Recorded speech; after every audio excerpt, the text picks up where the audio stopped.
Good morning students, I am Chanchal Jain. Today we will start with the chapter of heat. This is the chapter of class 7. ठीक है, so we will start with the chapter heat. Heat chapter start करने से पहले हम थोड़ा सा 6th class को recall करेंगे. 6th क्लास में एक चैप्टर था हमारा फोर्स वर्क एंड एनर्जी. उस force work and energy chapter में हमने पढ़ी थी टाइप्स ऑफ एनर्जी. ठीक है, थोड़ा सा रिकॉल करेंगे टाइप्स ऑफ एनर्जी हमने क्या क्या पढ़ी थी. जस्ट रिमाइंडर, हमने टाइप्स ऑफ एनर्जी में डिफरेंट टाइप्स ऑफ एनर्जी पढ़ी थी, like a sound energy, like a heat energy, like a light energy, electrical energy, magnetic energy. ठीक है, तो वहां पर जब हमने डिफरेंट टाइप्स ऑफ एनर्जी पढ़ी थी तब एक टाइप ऑफ एनर्जी पढ़ी थी हमने हीट एनर्जी. और वही हीट एनर्जी को अभी हम काफ़ी अच्छे से एलोब्रेट करके पढ़ेंगे कि हीट एनर्जी क्या होती है और इसका क्या यूज़ है हमारी रियल लाइफ में. ठीक है, अच्छा सबसे पहले हम समझते हैं कि जो कि हीट एनर्जी हम पढ़ने वाले हैं उसको आप रियल लाइफ में फील कहाँ करते हैं. सपोज आज अभी जैसे कि सीजन चल रहा है, समर सीजन चल रहा है. ठीक है, तो हम बोलते हैं कि कभी सनी डे मीन्स हमें लगता है कि जो सन है उसकी टेम्परेचर बहुत ज़्यादा हो गया, बहुत ज़्यादा हीट एनर्जी जनरेट हो रही है. जैसे कि अगर सीजन होता है हमारा विंटर सीजन होता है, सो विंटर सीजन में हम बोलते हैं कि बहुत ही कोल्ड है. ठीक है, ठंड लग रही है, means this is a cold. So हमें एक सेंसेशन होता है गर्म या ठंडे का. तो ये जो सेंसेशन है गर्म या ठंडे का, ये सेंसेशन हमें प्रोवाइड करवाती है heat energy. Done. So heat is a energy which provides us or which gives us the sensation of hotness or coldness. Done. So what is the heat? Heat is a kind of energy.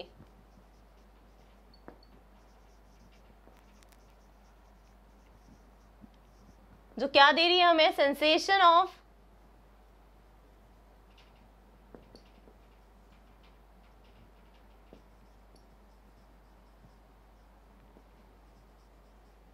Hotness and coldness. तो हमें ये समझ आ गया कि इसकी help से हमें hotness या कोल्डनेस का सेंसेशन मिल रहा है. अब थोड़ा सा रिकॉल करेंगे कि एनर्जी की कुछ यूनिट होती है. हमारे टू टाइप्स ऑफ सिस्टम जो कि हम जनरली पढ़ते हैं, that is SI system and the CGS system.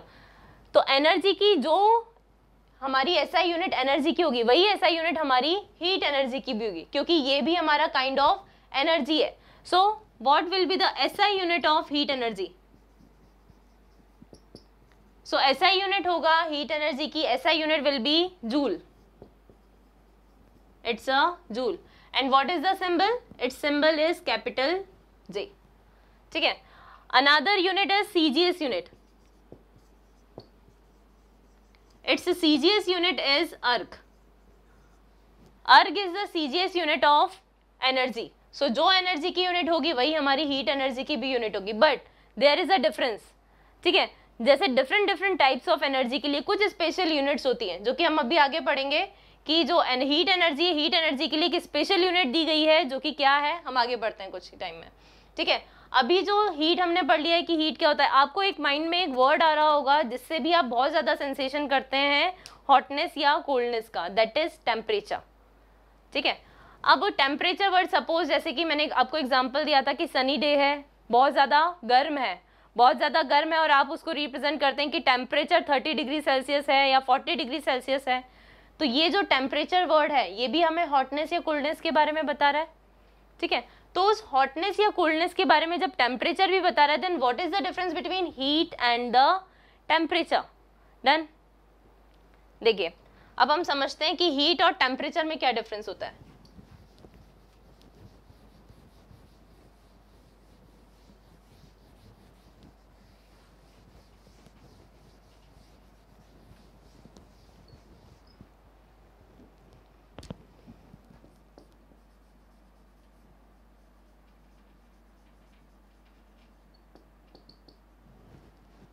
Okay, देखिए, temperature is the degree of hotness and coldness. Means heat हमें सेंसेशन देगा और वो हॉटनेस या कोल्डनेस कितनी है, what is the degree of it, that is represented by the temperature. Just like if this is the water. ठीक है, जैसे ही मैंने इसे टच किया मुझे पता चल गया ये हॉट है या कोल्ड है, मतलब हीट एनर्जी ने अपना काम कर दिया और मुझे बता दिया कि दिस इज हॉट और अ कोल्ड. बट ये कितना गर्म है या फिर कितना ठंडा है, ठीक है, that is given by the temperature. इसकी डिग्री, इसका सब्सटेंस की जो थर्मल स्टेट होगी, सब्सटेंस की थर्मल स्टेट हमें बताता है टेम्परेचर. ओके, सपोज आपने सुबह सुबह स्कूल जाने के लिए आप तैयार हुए, मम्मा एक गरम दूध आपके लिए लेकर आई, ठीक है। अब जबकि फुल कप ऑफ मिल्क आपके पास आया तो आपने बोला मम्मा दिस इज सो हॉट, ये बहुत गर्म है। तो आपको पता चला कि वो बहुत गर्म है, मीन्स उसका टेम्परेचर बहुत हाई है, ठीक है। सो टेम्परेचर हेल्प्स अस कि वो बहुत गर्म है या फिर उसका नॉर्मल टेम्परेचर है। तो टेम्परेचर की हेल्प से हम पता लगाते हैं what is the degree of hotness and coldness. Suppose आपको वाटर बॉईल करना है, ठीक है। तो वाटर बॉईल करने के लिए आप क्या करोगे, अगर आप थर्मोमीटर है तो थर्मोमीटर की हेल्प से आप पता लगाओगे कि इसका टेम्परेचर कितना हो गया है। सपोज आपने 20 डिग्री सेल्सियस का वाटर लिया, ठीक है। अब आप टेम्परेचर, उसको हीट एनर्जी दे रहे हो, जैसे जैसे आप उसको हीट एनर्जी दोगे वैसे वैसे उसका टेम्परेचर राइज करेगा। सपोज उसका टेम्परेचर हो गया 40 डिग्री सेल्सियस, मीन्स अभी बॉईल करने के लिए हमें और हीट एनर्जी देने की रिक्वायरमेंट है। आपने और हीट एनर्जी दी, इसका टेम्परेचर हो गया 80 डिग्री सेल्सियस, मीन्स थर्मोमीटर की हेल्प से आपने पता लगाया कि इसका टेम्परेचर 80 डिग्री सेल्सियस हो गया है और हमें कुछ और हीट एनर्जी देनी है ताकि ये अपने बॉइलिंग पॉइंट तक पहुंच जाए। फिर आपने और टेम्परेचर दिया और इसका टेम्परेचर हो गया 100 डिग्री सेल्सियस और आपको पता चल गया कि ये बॉईल हो गया। मीन्स टेम्परेचर आपको बता रहा है कि उसमें कितनी हीट एनर्जी उसके पास और रिक्वायरमेंट है। Done. So this is the temperature. So temperature क्या होता है,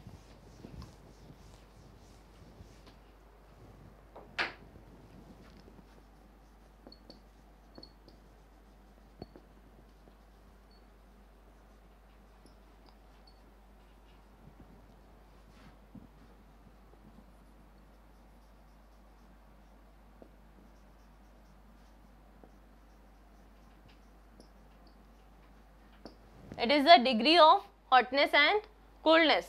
अब अगर हम बात करें कि टेम्परेचर की एसआई यूनिट की, so what is the SI unit of temperature. Temperature की एसआई यूनिट होती है kelvin, which is represent by the capital के। कैपिटल के से हम इसको रिप्रेजेंट करते हैं, ठीक है। अब आप बोलेंगे मैम अभी अभी हमने डिग्री सेल्सियस में लिखा था और अभी हमने इसकी एसआई यूनिट लिखी है kelvin. So there is a different scales जिसकी हेल्प से हम टेम्परेचर को मेजर कर सकते हैं। There is a 3 types of scale, degree Celsius scale, kelvin scale और डिग्री फ़ारेनहाइट स्केल। वो सभी स्केल्स हम पढ़ेंगे, लेकिन there is a SI unit of temperature which is kelvin. Done. देखो यही टेम्परेचर हमें हेल्प करता है कि जो आपकी हीट एनर्जी है वो किस तरीके से फ्लो होगी। जैसे कि हमने लास्ट क्लास में पढ़ा था force work and energy chapter में कि energy conservation of energy, law of conservation of energy says that energy can neither be created nor be destroyed, it can only transfer from one form to another form. एक form से हम दूसरी form में उसको convert कर सकते हैं। मतलब हीट एनर्जी को अगर हमें दूसरे फॉर्म में कन्वर्ट करना है मीन्स उसका ट्रांसफर होना, उसका मूव होना ज़रूरी है। अब हम समझते हैं कि हीट एनर्जी किस तरीके से ट्रांसफर हो सकती है, ठीक है। सपोज मैंने एक कंटेनर लिया जिसके अंदर वाटर फिल है और उस वाटर का टेम्परेचर है 100 डिग्री सेल्सियस, ठीक है। या फिर हम एक बहुत सिंपल से एग्जांपल से समझते हैं कि सुबह सुबह आप तैयार हुए स्कूल के लिए और जब आप तैयार हुए तो वही वापस से मम्मा ने आपको कप ऑफ मिल्क दिया लेकिन वो बहुत गर्म था। तब आप क्या कहोगे, मम्मा ये बहुत गर्म है। तो इसको ठंडा करने के लिए क्या करते हैं हम, उसको वाटर के फुल ऑफ वाटर की बकेट के अंदर हम उसको रख देते हैं, ठीक है। अब जैसे ही बकेट के अंदर हम उसको रखते हैं धीरे धीरे आपका जो मिल्क है वो क्या होने लगता है, ठंडा होने लगता है। इसका मतलब क्या हुआ, उसकी जो हीट एनर्जी थी वो ट्रांसफर हो गई किसमें, वाटर में, ठीक है। मीन्स वाटर के अंदर जो आपकी हीट एनर्जी मिल्क जो आपका गर्म था वो धीरे धीरे ठंडा होने लग गया और जो वाटर है वो धीरे धीरे गर्म होने लग गया। Means there is a transfer of heat energy क्या हुई है, ट्रांसफर हुई है। इसको दूसरे एग्जांपल से समझेंगे, जस्ट लाइक 100 डिग्री सेल्सियस का एक काफ़ी गर्म, जैसे कि लोहे का आपने एक कोई टुकड़ा ले लिया जो कि बहुत गर्म है, उसको आपने एक ठंडे टुकड़े के साथ कनेक्ट कर दिया और इसका टेम्परेचर हम मान लेते हैं 10 डिग्री सेल्सियस है, ठीक है।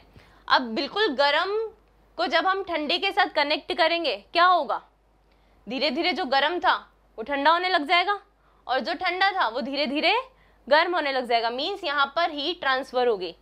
ठीक है। लेकिन सपोज मैं ये 100 डिग्री सेल्सियस को यहाँ 100 डिग्री सेल्सियस के जो बॉक्स है उसको यहाँ रख देती हूँ और 0 डिग्री सेल्सियस के बॉक्स को यहाँ रख देती हूँ, क्या अभी भी हीट ट्रांसफर होगी? मीन्स इस कंडीशन में हीट ट्रांसफर नहीं होगी। क्यों नहीं होगी?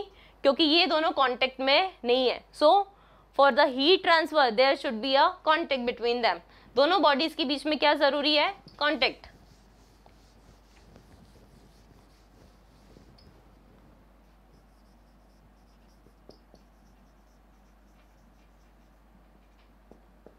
सो हीट ट्रांसफर के लिए क्या क्या रिक्वायरमेंट है? फर्स्ट, क्या दो 50 डिग्री सेल्सियस के टेम्परेचर के ब्लॉक है, ये दो ब्लॉक है, एक 50 डिग्री सेल्सियस का और दूसरा भी 50 डिग्री सेल्सियस का। हमने उन दोनों ब्लॉक को कांटेक्ट में लेकर आए, अगर क्या यहाँ पर हीट ट्रांसफर होगी? नहीं। क्यों नहीं होगी? क्योंकि दोनों का टेम्परेचर क्या है? सेम है। मीन्स जब भी टेम्परेचर सेम होगा तो सेम टेम्परेचर पर हीट ट्रांसफर नहीं होगी। Means there should be a temperature difference between the object. Object के टेम्परेचर में डिफरेंस होना जरूरी है to heat transfer. So first thing, there should be temperature difference.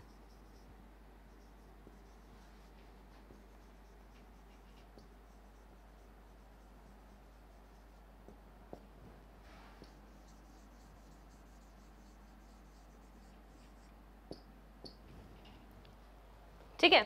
जैसे कि अगर हम सर्दियों की बात करें तो सर्दियों में क्या होता है कि आप लोगों ने देखा होगा कि हम जब बहुत ज़्यादा सर्दी पड़ती है तो हम हाथ जब ठंडे हो जाते हैं तो उन्हें सेकते हैं। आग फायर के थ्रू हम उन्हें गर्म करने की कोशिश करते हैं। तो वहाँ पर क्या होता है, जो फायर की हीट है वो ट्रांसफ़र होती है हमारे हैंड्स में और धीरे धीरे वो गर्म होने लगते हैं। ठीक है।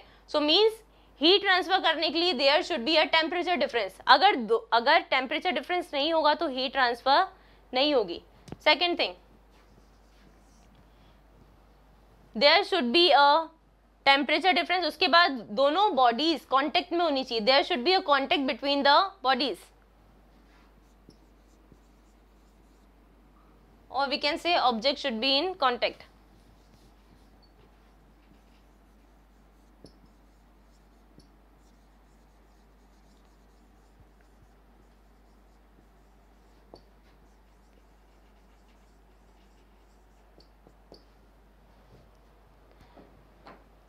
नाउ अब ये हमें पता चल गया कि हीट एनर्जी हमेशा तभी ट्रांसफर होगी जबकि दोनों के बीच में टेम्परेचर डिफरेंस होगा। और सेकंड थिंग, हमें ये पता चल गया कि जब दोनों ऑब्जेक्ट्स हमारे कांटेक्ट में होंगे तभी हीट एनर्जी आपकी ट्रांसफर होगी।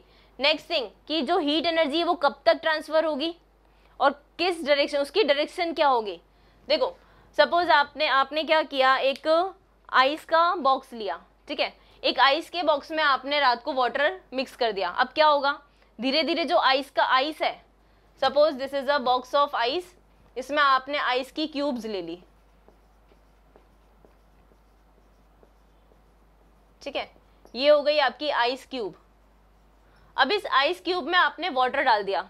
ठीक है, अब इसमें आपने वाटर फिल कर दिया। क्या होगा, अब धीरे धीरे जो आइस है वो मेल्ट होने लगेगी और जो वाटर है, वाटर धीरे धीरे ठंडा होने लगेगा।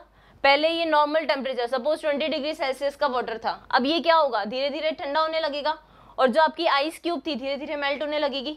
अब धीरे धीरे इस पूरे बॉक्स की अगर हम बात करें तो इसका टेम्परेचर चेंज होने लगेगा। सपोज आपने ये रात में इन दोनों को मिक्स करके रख दिया। अगर आप सुबह उठ के देखेंगे तो क्या होगा, जब आप सुबह उठ के देखेंगे तो आपको क्या मिलेगा, इस बॉक्स के अंदर ये बॉक्स कन्वर्ट हो चुका होगा पूरा एक वाटर में। The whole liquid is converted into a water. किस में कन्वर्ट हो चुका है, ये वाटर में। अब जरा सोचिए, पहले इसमें 0 डिग्री सेल्सियस की तो आइस थी और 20 डिग्री सेल्सियस का वाटर था, और अब ये पूरा मिक्सचर कन्वर्ट हो चुका है वाटर में। लेकिन क्या इस वाटर का टेम्परेचर अलग अलग होगा या फिर सेम होगा? तो 0 डिग्री सेल्सियस की आइस को जब हमने 20 डिग्री सेल्सियस के वाटर से मिक्स किया तो ये पूरा मिक्सचर हमारा वाटर में कन्वर्ट हो गया और इसका टेम्परेचर सेम टेम्परेचर पर ये हो गया। मीन्स इस पूरे मिक्सचर का टेम्परेचर एक ही है। ऐसा नहीं है कि आधे आधे वाटर का टेम्परेचर कुछ और है और आधे वाटर का टेम्परेचर कुछ और है। मीन्स अगर हम लॉन्ग टाइम तक एक सब्सटेंस को, एक मिक्सचर को एक साथ रखते हैं तो उसमें हीट ट्रांसफर तब तक होती है जब तक कि पूरे मिक्सचर का टेम्परेचर एक ना हो जाए। ठीक है, तो तब तक हीट ट्रांसफर होगी जब तक कि पूरे सब्सटेंस का मिक्सचर का टेम्परेचर सेम नहीं हो जाए। So heat will always transfer from high temperature to low temperature. High temperature से लो टेम्परेचर पर हीट ट्रांसफर होगी और कब तक होगी? जब तक कि पूरे सब्सटेंस का, पूरे मिक्सचर का टेम्परेचर सेम ना हो जाए। डन। इसके लिए हम एक दूसरे एग्जांपल से भी समझ सकते हैं। जैसे कि सपोज दो बॉडीज हैं, एक आपकी 100 डिग्री सेल्सियस की बॉडी है और दूसरी 0 डिग्री सेल्सियस की। ठीक है, अब जब दोनों को कांटेक्ट में लेकर आएंगे तो हीट ट्रांसफर होगी, और हीट कहाँ से कहाँ ट्रांसफर होगी? हाई टेम्परेचर से लो टेम्परेचर। हाई टेम्परेचर से लो टेम्परेचर की तरफ आपकी हीट एनर्जी ट्रांसफर होगी। और कब तक होगी? कब तक होगी? जब तक कि दोनों बॉडीज का टेम्परेचर क्या ना हो जाए? सेम ना हो जाए। Means 50 degree Celsius. So heat energy will be transfer from high temperature to low temperature until the temperature of both bodies will become same. Clear? So third point will be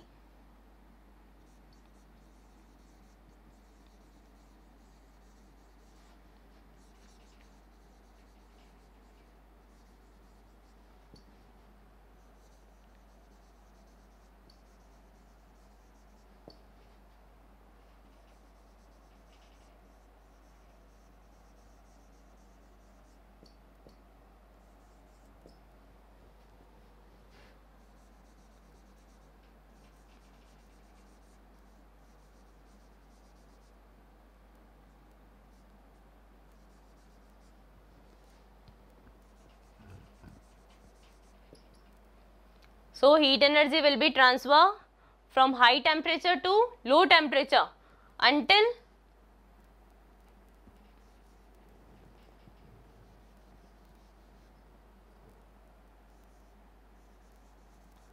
temperature of substance will become equal.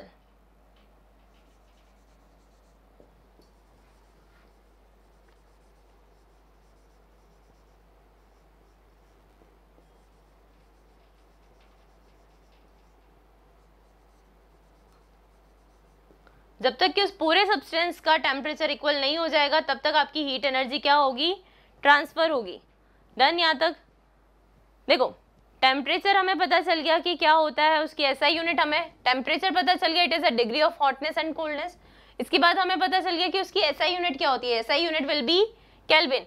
और heat transfer किसकी basis पर होता है? Temperature की basis पे होता है। Just like there should be a temperature difference. Temperature difference होगा सिर्फ तभी आपकी हीट ट्रांसफर होगी। जैसे कि यहाँ पे एक फर्स्ट बॉडी का टेम्परेचर 100 है, सेकंड का 0 है, तो टेम्परेचर डिफरेंस के कारण ही हीट एनर्जी ट्रांसफर हो रही है। Second point, object should be in contact. दोनों ऑब्जेक्ट जब कॉन्टेक्ट में होंगे सिर्फ तभी हीट एनर्जी ट्रांसफर होगी। और कैसे होगी? High temperature to low temperature. और कब तक?